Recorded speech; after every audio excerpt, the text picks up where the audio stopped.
Olá, sou Celso Saiton. Olá, eu sou o Luiz Gustavo Campos e sejam muito bem-vindos novamente ao KPS Cast. Desta vez falaremos sobre posição designada ou não. KPS Cash revela como Opti Space transforma a gestão de espaços em investimentos e conexões reais.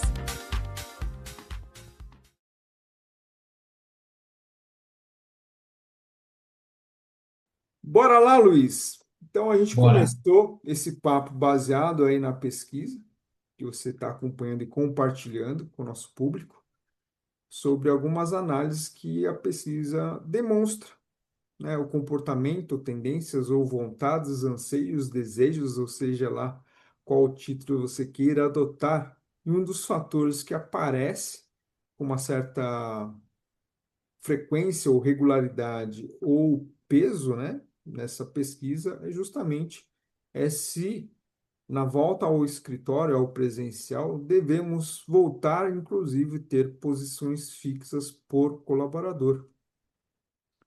Sim, assim, é uma coisa que até me surpreendeu um pouco na pesquisa, porque assim, a gente está falando de uma volta mais acentuada para o escritório. Algumas empresas optando, fazendo um processo gradual com o objetivo de chegar ao 100% presencial, né? Mas o 100% presencial vão ser bem claros, e os nossos ouvintes, pessoas de real estate, facilities, sabem muito bem que o 100% presencial não é para levar o pé da letra, porque você sempre tem gente de férias, tem gente que está sempre tá no cliente, tá num dia que, tem dia que está 100% em reunião, ou está fazendo colaboração, está num grupo de desenvolvimento de projeto e não está nem naquele site, está num coworking que foi alugado por conta daquele projeto que vai durar um ano e meio. Então, vamos pegar a questão. Mas tem uma posição nessa pesquisa em particular em que, de todos aqueles que responderam, 83% disseram que tem assentos designados, ou seja, tem um assento para ela, né? E eu vou explicar a pegadinha desse negócio. E aí, 17%, os outros 17% que responderam, não tem assento designado. E aí, desses caras, olha só como dados, você tem que saber interpretar o dado direitinho, né? 17% não tem. Desses 17, metade, pouco mais da metade, 59%, que gostariam de ter um assento designado. E os outros 41%, não tem problema. Onde der para sentar, eu sento. Olha, presta muita atenção nessa última parte da minha fala. Onde tiver um lugar para eu sentar, eu sento.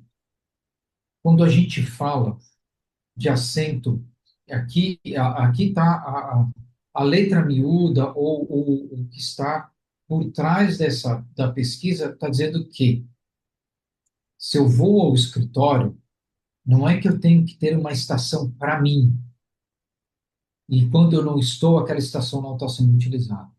É eu ter um assento designado como estação de trabalho para eu poder trabalhar naquele dia. E não o que se produz que, eu tenho um monte de banqueta com uma mesa alta em frente da janela, que é considerado, e assim, na estratégia de workplace, é considerado local para se trabalhar. O ponto é, como as pessoas estão indo com uma frequência maior aos escritórios, esses locais viraram locais para a pessoa ficar o dia inteiro trabalhando, e eles não funcionam dessa maneira. A pessoa, nesse caso, gostaria de ter uma estação de trabalho. Aqui é a vizinhança do marketing, aqui é a vizinhança de finanças. Eu tenho 20 colaboradores e eu tenho 15 assentos aqui. Então, é um assento designado não para a pessoa individual, mas para o grupo. Então, o grupo tem estações de trabalho. E se numa eventualidade, diga, Então, se eu fiz as contas certas aqui, Luiz, e considerando uma pesquisa que a gente já falou num outro episódio, em média, né? As empresas não precisam ter um assento um para um, considerando todos os fatores que você listou, e esse percentual beira em média 30%. Ou seja, Sim. se você tem uma empresa de 100 colaboradores, você não precisa ter 100 posições de trabalho, 70 dá para atender o fluxo médio, né? No mínimo 70, né? Você pode até uma contingência aí de umas 5 a 10 estações, porque você tem, às vezes, um visitante de uma outra unidade vindo Uhum. para trabalhar ali. Às vezes você tem que ter uma sala privativa por conta de um vice-presidente ou presidente global, um vice-presidente regional, que vai passar uns dias lá e ele precisa de uma privacidade. Muitas vezes o cara senta junto com a galera, normal, às vezes não. Mas esses são assentos tipo coringas, né? E aí, considerando os percentuais que você comentou, salvo engano, 41% de 43 dá 17%. Então, se a gente somar esses 17,5% mais os 30%, então 47,5% da quantidade de assentos totais, você não precisaria ser nominais ou nem existir, né? Você tem as áreas colaborativas, de multiuso, etc. e tal. Então, eu só quis abrir parênteses nesses números que você está relatando, Luiz, como você bem falou. A gente tem que saber interpretar, porque senão a pessoa vai entrar em desespero. Nossa, eu tenho 100 colaboradores, eu preciso voltar a aumentar a alocação do espaço, porque eu não tenho 100 posições. Não. É, Então, por essas contas e por esses indicadores dessas pesquisas, a gente entende que, sei lá, 55% da tua quantidade de pessoas, colaboradores, é o suficiente para atender a demanda, né? e aí o que acontece? Você tem, vou pegando uma informação do episódio passado. A gente falou que um dos pontos mais mencionados com relação a essa crise silenciosa nos escritórios era a ergonomia. E aí a gente consegue fazer uma relação com essa necessidade de um assento designado para que a pessoa possa trabalhar. Está totalmente relacionado ao que a gente falou no começo aqui do episódio. Você começa a não ter uma quantidade de estações de trabalho coerente com o seu volume semanal de colaboradores. Não vou nem falar diário, volume semanal de colaboradores, que tem está flutuando bastante. Um dado super, super recente, super, de uma, de uma empresa para quem a gente está prestando serviço de consultoria.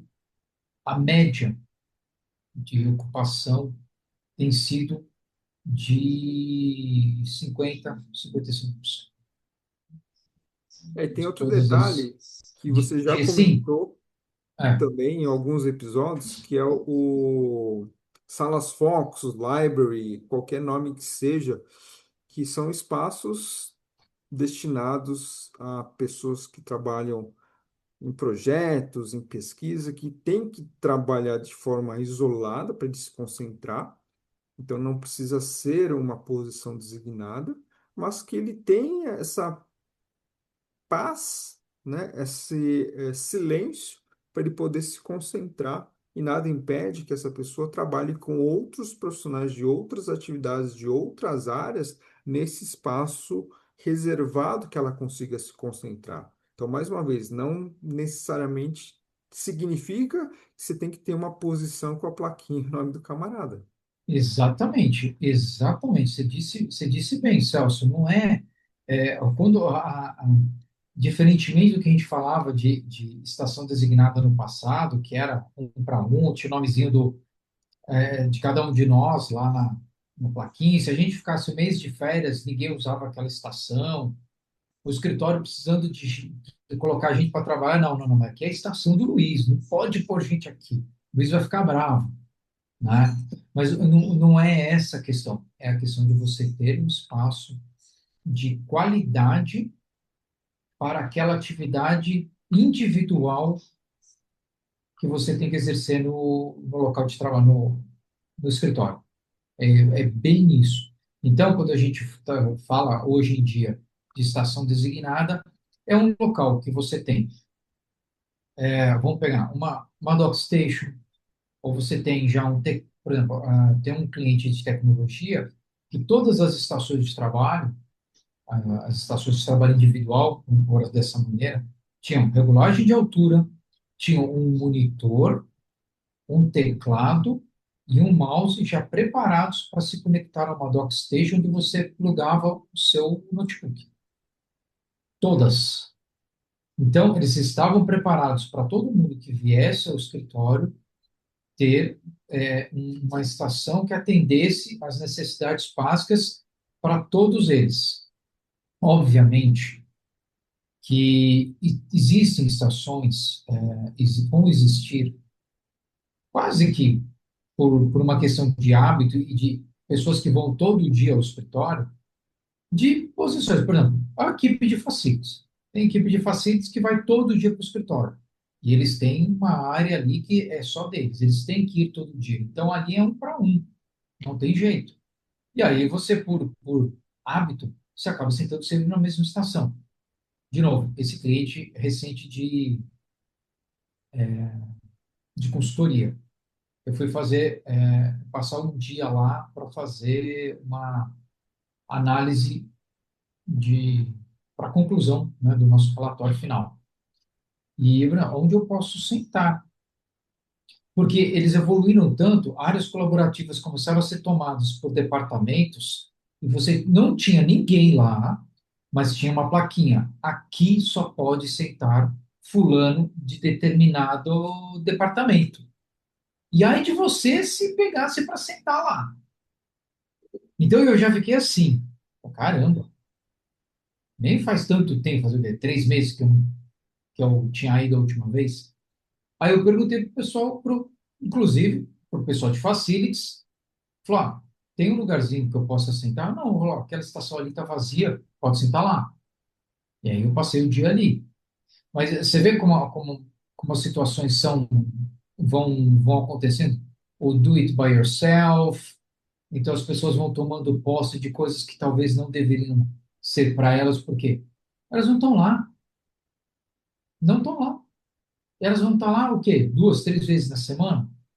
E só que tomaram posse. Então tem os dois lados da moeda do não signado, não assignado e o assignado. E aí aquela confusão. Nossa, Luiz, você me fez lembrar esse negócio de posse. Eu trabalhei numa empresa que era uma planta fabril, tinha 8 galpões produtivos, só que quando eu fui contratado já não tinha mais fabricação de nada. Então, boa parte do espaço estava desocupado e o que estava ocupado era simplesmente para uso de escritório, pessoal trabalhando. Aí chegaram à conclusão que a conta não fechava, porque o custo de infraestrutura para manter a planta, né, com jardinagem, limpeza, segurança, pela dimensão que era, por mais que o terreno fosse próprio e pelo valor do IPTU, era melhor desfazer do ativo. Então, Sim, foi feito um processo de venda e com o valor arrecadado, investiu-se na mudança de Guarulhos para São Paulo à época, né? E eu lembro que talvez foi a primeira vez que eu andei em todo o terreno que tinha para fazer a entrega do imóvel. E eu lembro que teve 2 episódios. Eu fui entrando numa sala, dentro de uma sala que estava escondida em um outro ambiente. E aí, quando eu cheguei nessa última sala escondida, tinha uma bancada cheia de equipamento lá, semi-aberto, semi-desmontado.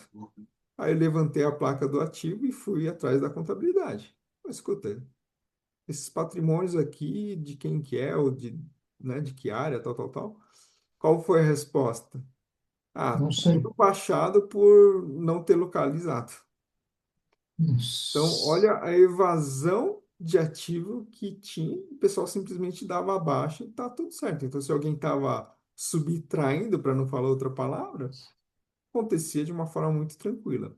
E outro fator linkado à questão da posse e do last paper que você comentou também, da outra vez, eu cheguei numa sala que tinha aquelas prateleiras de ferro, cheio de caixa box, cheio de papel, e tinha aquelas fitas zebradas fazendo um X e um cartaz. Não mexer assinado fulano de tal. Muito bem. Peguei, anotei o nome do cidadão, fui lá no RH. Escuta, quem que é esse tal de Luiz Campos? Aí o RH me responde: o Luiz Campos foi um colaborador daqui, mas faz uns 10, 15 anos que ele saiu. E ninguém mexe na caixa dele até hoje. E toda aquela papelada ficou lá. E o pessoal nem sabe que existe, e muito menos o que tem lá dentro. E se manteve guardado. Então, o uso e costume é muito complexo, né? Lá, talvez o fator espaço não era um problema, né? Porque como é o terreno próprio, tá tudo certo, deixa guardado. Mas a partir do Hum, momento que você tem que entregar todo aquele espaço, aquela dimensão, e tem que ir para uma Paulista da vida, que o custo do metro quadrado não é barato, para guardar caixa de papel, que o pessoal nem sabe que existe, muito menos do que se trata, não faz Não, sentido. não. Não, assim, a grande. É uma pegadinha. Na hora que você olha para um relatório desse, para uma pesquisa, e eu até troquei mensagem com algumas pessoas. Olha só essa frase, né? A gente poderia colocar a volta da estação de trabalho, só que não. Então, a conclusão que a gente chega, e aí está naquele nosso relatório que a gente vai distribuir, né, aquele resumo da pesquisa que a gente vai distribuir para os nossos ouvintes, aqueles que fizerem um pedidinho ali nas mensagens, a gente encaminha para vocês o resumo que a gente fez da pesquisa, é que o hot desk, a estação hot desk, precisa ser repensado. Porque hoje a gente fala de hot desk e a gente tem N configurações. Ela pode ser uma estação de trabalho normal, ela pode ser uma estação de trabalho com uma cadeira diferente para você identificar ela como um hot desk e não como uma estação para você passar o dia inteiro. Ela é uma bancada na janela, uma bancada central com banquetas. Hoje a gente voltou a ter eu nem chamaria mais de banqueta, mas aquelas cadeiras. Lembra a cadeira que o desenhista usava na prancheta? Ele ficava elevado e tinha uma base de apoio. Então, essas cadeiras, hoje a gente tem versões ergonômicas delas. São as cadeiras normais, só que com aquela base mais elevada. E aí a pessoa consegue trabalhar de uma maneira ergonomicamente aceitável, né, que faz sentido. Então você começa a ter essa, então você reavaliar e aí de novo falando sobre pensar, planejar, entender as questões, interpretar os dados da maneira correta antes de tomar qualquer ação. Você pegou uma pesquisa dessa, avaliou, você fez uma pesquisa interna, ou você recebeu um top-down. Ó, a partir de amanhã é 4 dias, a partir do mês que vem é 4 dias no escritório. E você estava com dois. Que seja três. Aí você fala, tá, são 100 colaboradores. Ok, eu vou ter 20 colaboradores a mais por dia. Eu vou ter um dia a mais de colaboradores no escritório. Hum, E assim, pode ser que num dia você tenha 80, no outro dia você tenha 40, porque flutua, dependendo de como são as suas regras, né? Se é por time, se é por departamento, se é uma regra linear para o escritório inteiro, depende. Então, você tem que pensar, avaliar, reconfigurar o seu mix. É que nem cardápio de restaurante. Você, quando vai montar um restaurante, e assim, eu tenho amigos que fazem só isso, o cara cria desde a marca até o cardápio, né? Faz lá o cardápio.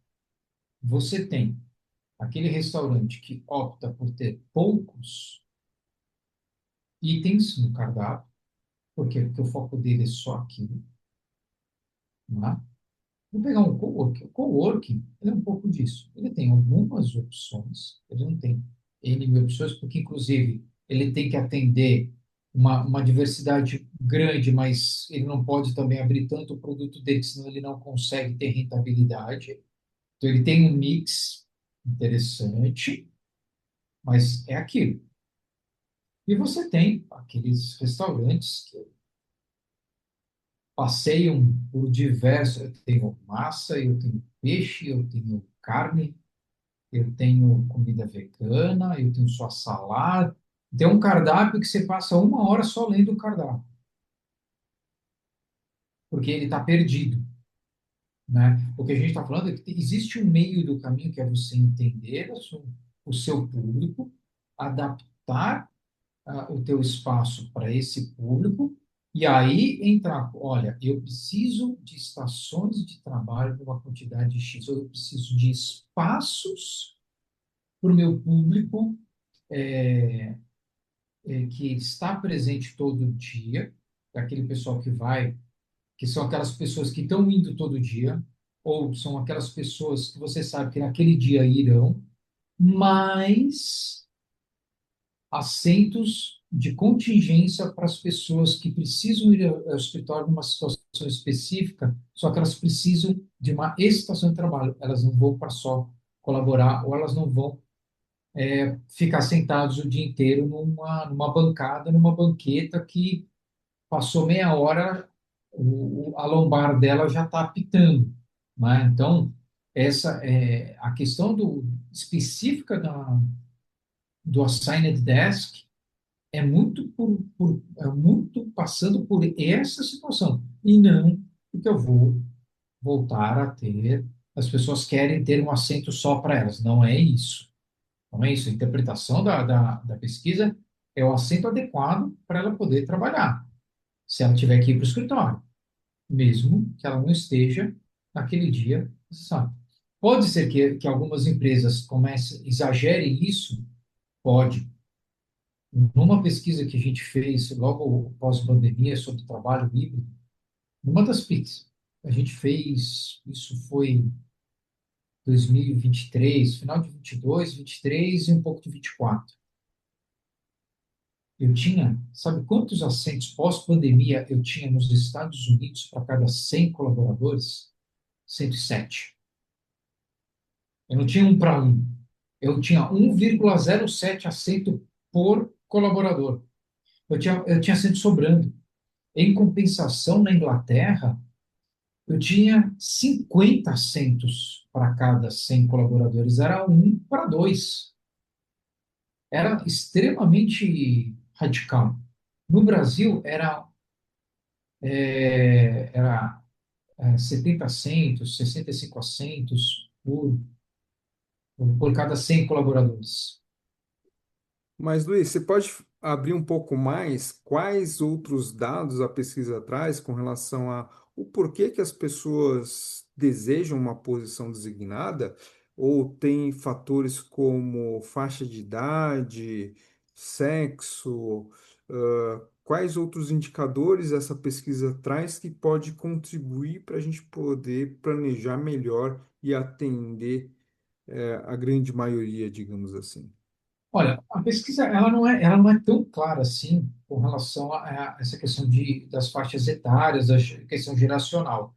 Mas dos dados que a gente tem do volume de composição de colaboradores nas empresas, a gente tem que quem mais tem ido ao escritório é o pessoal da geração Z, tá? O pessoal que tem necessidade de ir para o escritório. Mas o ponto mais importante e que faz com que esse assunto comece a ser cada vez tivesse se tornado mais relevante é porque as pessoas, o primeiro item da pesquisa que diz por que as pessoas estão indo ao escritório, e isso vem numa constante desde a pesquisa de 2024, é porque elas precisam fazer trabalho focado.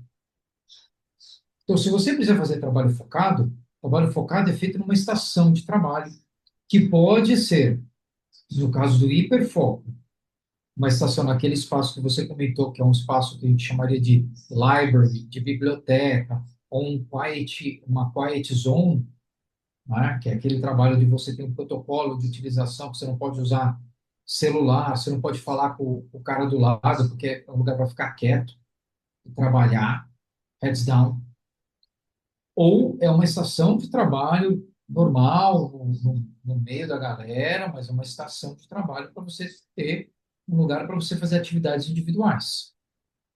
E atividade individual não é fazer call também, porque você não está numa atividade individual. Não, mas só sou eu aqui fazendo a reunião com o pessoal de fora. Isso não é, a partir do momento que tem uma segunda pessoa, não é mais trabalho individual, é trabalho em grupo, né? Lembra da escola? Trabalho em grupo, né? Nem que sejam dois, é trabalho em grupo. Tem espaço, tem tipologia de espaço para isso. O focus room é um local para isso. O espaço colaborativo aberto, one-on-one, seja uma mesa com duas cadeiras, é um espaço de colaboração para a partir de duas pessoas. Então, é muito do que se fala da necessidade de um espaço de trabalho é por conta da necessidade das pessoas irem para o escritório para focar, né? É uma coisa que começou a aparecer e está sendo meio que mantida, sabe? Só é bem por aí. Ou seja, não é simplesmente uma questão estética, mas o nosso olhar tem que ser muito mais focado na questão funcional. Qual que é a atividade, o que que a pessoa, o profissional tem que de fato fazer e qual que é o melhor modelo de workplace que a gente tem que proporcionar para que essa pessoa seja o mais produtivo possível e se engaje, né, para gerar mais resultados para a empresa. É isso mesmo? É isso aí, é isso aí. Porque no final das contas, você ter é, possibilidade de escolha de como, quando e como você vai desenvolver suas atividades é o que mais as pessoas procuram quando elas vão para o escritório. Porque se for qualquer lugar para trabalhar, eu vou trabalhar de casa. Ruim por ruim, eu pelo menos não tenho que pegar o transporte, pegar o carro, me deslocar até um outro lugar para fazer uma atividade que, male male, eu vou fazer em casa, já que eu não tenho um espaço mais quieto e estou no meio da galera. E em casa também tem uma bagunça, tal, tem uma galera falando, tal. Cara, eu ponho o fone de ouvido e trabalho de casa, menos mal. Mas eu preciso ter essa análise, preciso ter essa análise. Ó, só para dar um dado do que eu comentei. 2024, 2025, 2026. Por que que as pessoas, ó, o que que as pessoas fazem numa semana típica no escritório? 2024, 40% responderam trabalhar sozinho. 2025 e 2026, 39% responderam a mesma coisa, trabalhar sozinho. Então, você sentir a necessidade de ter uma estação de trabalho, entre aspas, assignada para você, é porque você precisa de uma estação de trabalho no escritório para você exercer o seu trabalho, executar um trabalho que seja sozinho. Então, as coisas começam a fazer sentido do que a gente está analisando. Então, dentro do que a gente vem falando, Luiz, o que eu vislumbro é, ao invés de a gente fazer um escritório com cara de residência, para o cara se sentir confortável para trabalhar, colocar um sofá, um puff, seja lá o adorno que for dentro do espaço, o meu trocadilho seria o que que na casa, na residência, no lar da pessoa não tem para ele ser o mais produtivo, e a gente atender a ergonomia, a questão da luminosidade, todos os fatores que a gente já comentou, que dentro desse escritório planejado a gente consiga proporcionar e ele tenha vontade e queira ir fisicamente e voltar para o escritório. Mas, como o nosso tempo acabou, e desta vez eu não quero dar spoiler do que a gente vai falar no nosso próximo encontro, eu vou pedir, Luiz, para você encerrar e falar para quem fizer comentários no LinkedIn, quero Opt Space. Escrevam nas mensagens, quero OptSpace. O que que eles vão receber se escreverem isso na nossa publicação? Eles vão receber não somente o relatório, né, o resumo da nossa análise do relatório da pesquisa da Geyser, mas também uma pequena apresentação sobre o OptSpace. Quem somos, o que fazemos, por que estamos aqui nessa iniciativa. E vai ser muito legal poder conversar bastante sobre isso, porque, digamos assim, somos apaixonados por esse mundo do trabalho e do local de trabalho e de tudo que envolve esse local de trabalho. E vai ser muito legal conversar com os nossos ouvintes pessoalmente ou por uma videochamada sobre as nossas ideias. Então, pessoal, esse é o nosso presente que a gente preparou para você que tenha interesse nessa pauta. Então, mais uma vez, para a gente encerrar, escrevam no LinkedIn, quero OptSpace. Até a próxima. Até, pessoal! KPScast, onde dados encontram pessoas. Até a próxima!